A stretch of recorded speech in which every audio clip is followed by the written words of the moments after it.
நீங்க ஷூ போட்டு முடிச்சதுக்கு அப்புறம் இந்த டேபிள அழகா நீங்க அப்படியே ஃபோல்ட் பண்ணி வச்சுக்கலாம். உங்க வீட்டு வாசல்ல ஸ்லிப்பர்ஸ் எல்லாம் சிதறி கிடக்குதா, அப்ப இந்த பொருள் உங்களுக்கு தான். இந்த பொருள் பாத்தீங்கன்னாக்கா ஒரு ஸ்லிப்பர் ஸ்டாண்ட் கான்செப்ட்ல நீங்க யூஸ் பண்ணிக்கலாம். சோ இது ஸ்லிப்பர் ஸ்டாண்ட் மட்டும் இல்லாம சீட்டிங் பர்பஸ்ல கூட நீங்க வந்து யூஸ் பண்ணிக்கலாம். அது எப்படின்னு கேட்டீங்கன்னா, சைட்ல ஒரு ஃபோல்டிங் ரேக் நம்ம வந்து கொடுத்துருவோம். ஜஸ்ட் இதை அப்படியே ஓபன் பண்ணினா நீங்க உட்காந்துட்டு ஸ்லிப்பர் போடுறதுக்கும் சரி, நீங்க பாலிஷ் போடுறதுக்கும் சரி எல்லாமே யூஸ் பண்ணிக்கலாம். நல்ல ஒரு கம்ஃபர்டபுளா இருக்கும் உங்களுக்கு.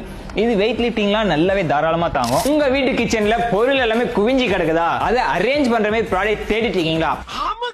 அப்ப உங்களுக்கான ப்ராடக்ட் தாங்க இந்த ப்ராடக்ட். இதுல ஸ்பெஷலே பாத்தீங்கன்னாக்கா 2 கிளாஸ் டோர் வந்துருங்க.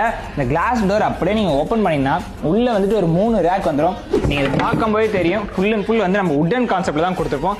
கீழேயுமே நல்ல ஹெவியான சப்போர்ட் தான் நம்ம கொடுத்துருப்போம். நீங்க எவ்வளவு பெரிய வெயிட் வேணாலும் உள்ள ஸ்டோர் பண்ணிக்கலாம். அப்படியே பாத்தீங்கன்னாக்கா உங்களுக்கு 4 டிராயர் கான்செப்ட்ல வந்துரும். உங்களுக்கு தமிழ்நாட்டிலே இந்த மாதிரி யூனிக்கான காட்லாம் நம்ம கிட்ட மட்டும்தாங்க இருக்கும். இந்த காட்ல அப்படி என்ன யூனிக்னு பாத்தீங்கன்னாக்கா ஹெட் போர்ட்ல எல்லாமே